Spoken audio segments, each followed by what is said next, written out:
one for the day. I think we can do the D-Day trial. I think it's day 4 today. Academics is covering it, so we're going to go to academics. So Cassie has now finished testifying and all of that. Now she's going for cross examination. I did cover her testimony, but unfortunately, when I streamed, the audio is bad. I don't want to cover Ak because that just seems rude. So, but I also can't move myself, so I'm just gonna make myself smaller. I'm gonna be under Ak. But yeah, so Ak's gonna read out the transcripts. And we're just gonna watch him, and yeah. Cool. Let's see. All right. So this is before the cross examination. They're just handling some really, they got to handle these matters before you bring the witness, and of course, then the jury says. So Cassie's lawyer, Douglas Wigdorf. Okay, let's try and get to the cross because we don't want to see all to the light. stuff. And as much as we're hearing embarrassing things about Cassie, I do think they have that all who will cross. Okay, so now we figure out who will cross. So Mrs. Stavo, let's Google the. Because Ak is gonna go and dissect every little thing.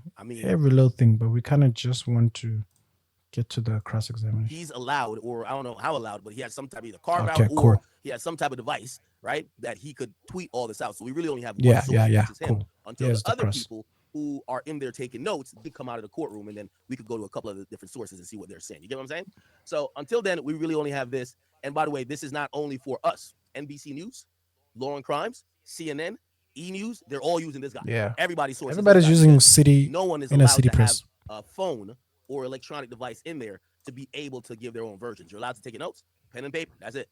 So we'll be waiting. Okay. He says others called him Diddy or Puff Daddy, but you called him Sean, right?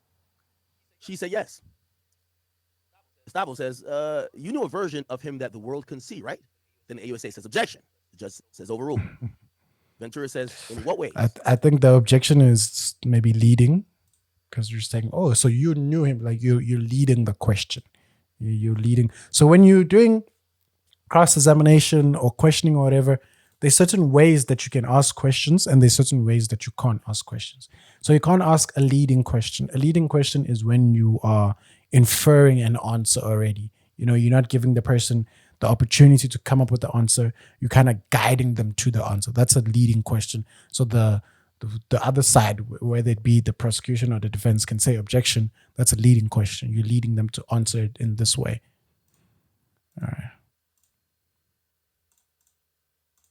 Now, I think we're watching how Gustavo's trying to set this up. She's establishing, you loved him, you viewed him a certain way. We don't know where she's going yet, but clearly this is the strategy to set up what we're anticipating to be a long cross-examination process of Cassandra Ventura. Remember, Diddy affectionately used to call her Cece, which stood for Cassandra Combs, even though we could tell he had no plans of getting married to her. You know what I'm saying?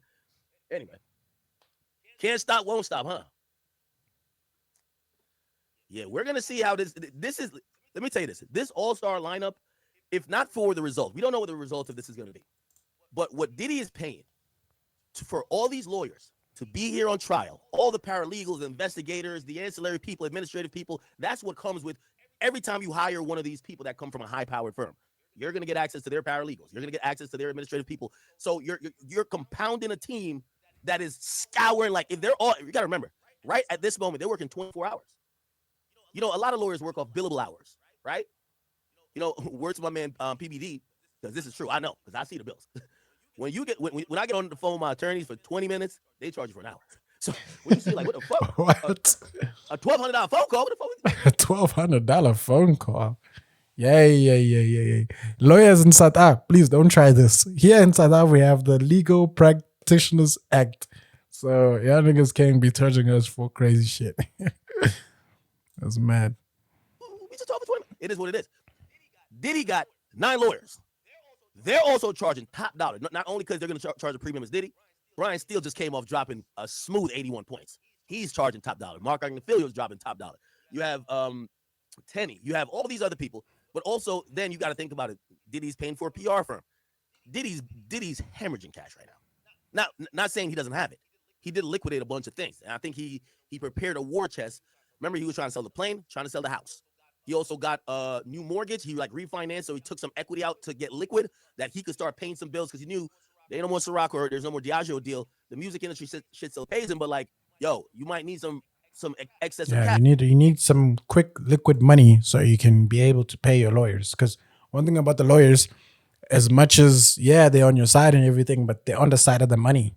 So as long as you keep on paying them, they'll keep on doing their job and keep on representing you well. If the cash flow becomes, if it starts running out, hey, they're gonna take a back seat. They're gonna be like, oh, yawn. Oh, we could have objected to that, but man, this nigga ain't pay us, so we're tired. So you need that money. Cash to shut some people up, to do whatever. And trust me, there's investigators out the ass. There's lawyers out the ass. I would imagine this trial is probably costing him. Got to be like I got to imagine like $100K a day. This gonna be a really. This is gonna be really one of those. If you ask me, this is just. I know I paid to. I have good lawyers. They're like top tier. But all right, get into it. Like they're telling you where you work till 3 a.m. I wouldn't say coming back. That's gonna be interesting, chat. Was she voluntarily returning, or was Diddy forcing her to come back? That's gonna be important. Gustavo says you believed he loved you too, didn't you? Ventura says yes, I did believe he loved me too. Gustavo then says, so when he cheated on you, did it hurt? Ventura says not every time. Interesting answer. Not every time. Chat, you get where they're kind of going with this? They're kind of going with. I feel like the trajectory right now is, Cassie, stop the fucking bullshitting. You know you voluntarily kept coming back to this shit. You had many chances to leave. You had many chances to get out. You even admitted you dated other people. You could have ran away. You could have went to the police. You could have did all these things. This whole idea that you were scared of him, or you were scared that he might do something to you in Kid Cudi, so you went back to him. That don't make no goddamn sense. You was loving that lifestyle, wasn't you? Keep it on. That's what they're trying to get to. Now you got to let the woman do it. Can't let a pit bull like YSL Steel handle that, right? No, YSL Steel. It's crazy. Gustavo says, bring up this defense exhibit, and they're bringing up an exhibit now. The AUSA says objection, which we're going to hear a lot, because remember, you have to enter some of these things in evidence, and they're not in evidence. And remember, there's 400 new exhibits that supposedly the defense wanted to do. The judge says that's true. That's not in evidence. So because it's not in evidence, they could have her refer to it, but they can't put it up on the screen for the jury to see. It says, Ms. Ventura, just read it to yourself. Why did you send this message? She says to let him know I was going to dinner. That's so smart, eh? To get her to just read it to herself. And then obviously you can't, because they said they objected to it because they said the evidence was not admitted. So rather than them just scrapping the question, they can just tell her, okay, just read it to yourself, and then we'll ask you questions based on what you read. And then in that way, you will pretty much divulge what's on there without us having to divulge because we didn't put it in evidence. That's clever. It's really clever. Dinner. Okay. All right. We're going to see, Chad.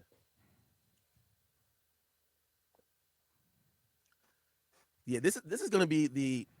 Okay, so they're waiting because this thing is happening live. So they're also waiting for more tweets as this inner city person tweets, because the person is tweeting live. So it's tweeting as the cross-examination is happening. The person is tweeting what is being said. I don't know how. Don't know. Like, this nigga got the quickest fingers. Excuse me. Nigga got the quickest fingers in the game. So I don't know how he can like tweet as fast. Like, so it's crazy because you'll see at some points X stops to wait for more tweets. So it's not like the tweets are just coming. But they do, it's crazy. It's real crazy. This is going to be the teetering point today. And I'm so sad I'm going to have to miss the second half of the day. But this is going to be the teetering point for this case, because if they start to break Cassie and they basically turn her statement yesterday or her testimony yesterday, which came across as I was hopeless, helpless, and I was down bad. I didn't know how to get out. I didn't know I was being controlled. And this guy made it feel like I was pursuing his love, but all the while he was just controlling me and he was just sex trafficking me, right? She did a good job yesterday of kind of putting that out there. She ended it with a drop mic moment. Is the pain I felt. That's why, and it was supposed to preemptively, respond to, because there's going to be a section where they say, yo, why the hell did you wait 5 years to bring up a book and ask for $30 million? Why did you wait 5 years? If you were that hurt, this and third, keep it 100. You were broke. And she wants to say, no, I tried to kill myself during the 5 years. I was hurt. This shit fucked up my life. I didn't want to live. And when I couldn't figure out any other avenue to deal with it, that's when I brought up the book. The fact that I got $20 million later and I did sue, it just kind of happened. But none of this is driven by the fact that I'm not with him anymore, and I'm not in that lifestyle, and I might have some monetary needs. It's all because I was a victim, and my life is ruined forever because Diddy had dozens, actually, well, she said hundreds of instances, but we don't know, at least dozens of men ejaculating on her and peeing on her. Okay? So let's see. Right. It says, what was going on in these messages? What was going on when these messages were sent? She says, I'm not sure. Estavo says, what was going on in your relationship then? She said it was early. We were loving. Estavo says, I offer it. AUSA says, objection, being offered for the truth. The judge actually rules with Estavo, saying overruled. Now, this is going to be a whole I offer it. What does that mean? I didn't understand that. Back and forth game the whole time. I wouldn't be surprised if in the next 20 or 30 minutes, the judge is going to call a sidebar, because what's happening is that they're showing Cassie a bunch of text messages. Remember, they got all the messages. Both sides got all the messages. They picked out new messages. So they had messages that they wanted to bring up. So those were entered into evidence.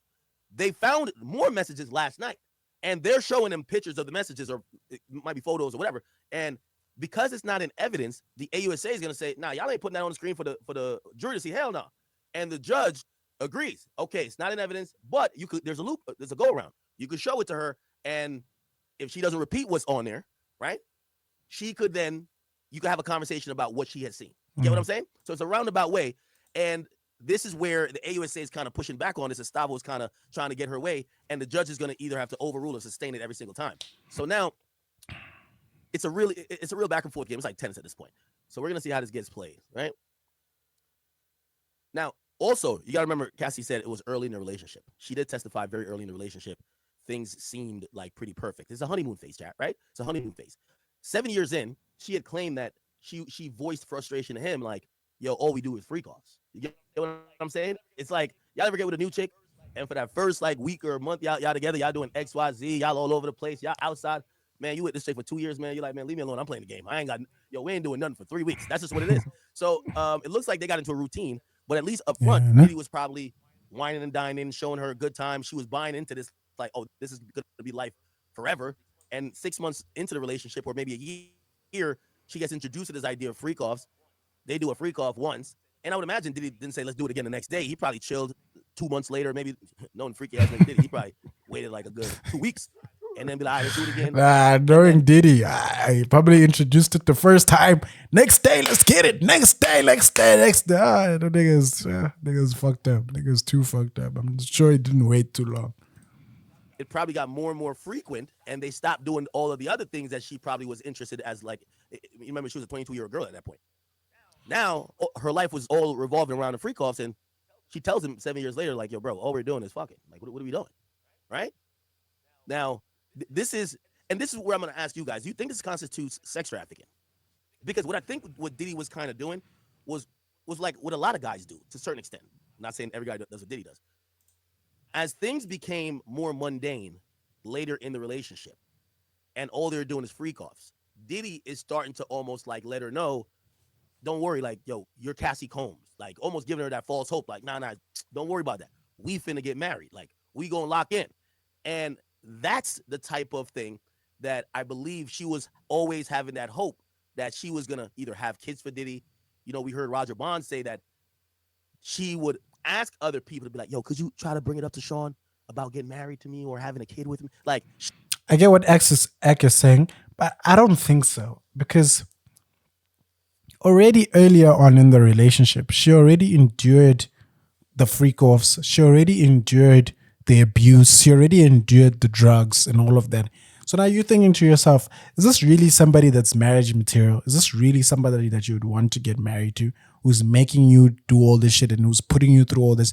So I don't know if Cassie really wanted to get married to this guy. I think earlier on she already saw that this nigga's not marriage material. This nigga is just like, I think she was definitely in love with the guy, and she was young, obviously impressionable, manipulated and all of that. But I don't know if there was a side to her that said she wanted to get married to this guy. I think it was just like, maybe she was in love with the lifestyle as well, in love with fame and all of that, the money and all of that, being, all over the world. But like, because if you think about it, if she had to marry him, she would definitely then be locked to this nigga, like, for real, for real, for real. And then the nigga can fucking, so I don't know if she had that intention of getting married to him. She wanted that. So Diddy realized how desperately she wanted that. And I guess maybe the thirst of her wanting a career also kind of started to dwindle because Diddy was killing that opportunity. Like Diddy literally killed her career. It's pretty much facts. Now you could make that argument and say, well, he gave her a career. That's probably. Did she have that me and you song before Diddy? I think she did. She had it with Ron Leslie, ain't she? Anyway, let's see if we got another tweet.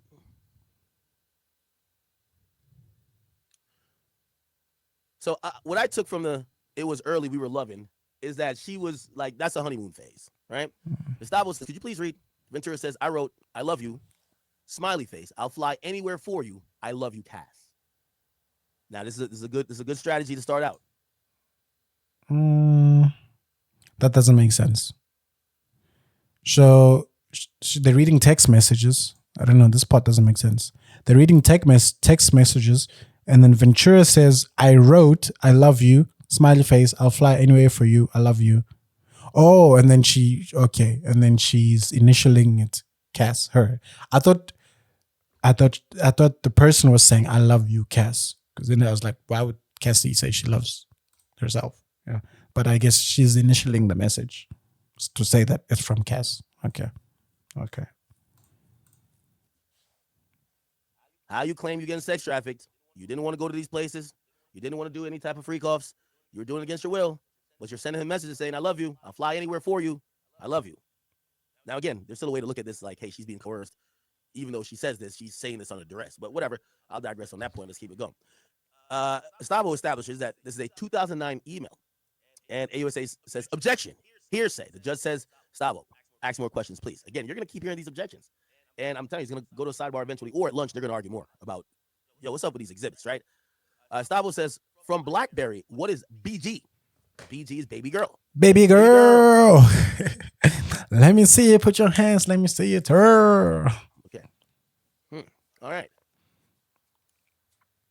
One thing, and y'all tell me if this is game or maybe this was an attempt at control and manipulation. You see, so I prefer to watch these. I don't prefer to watch them live because then you have to wait until Ek gets the tweets and all of that. So then it can take forever. So I prefer to watch it maybe the next day.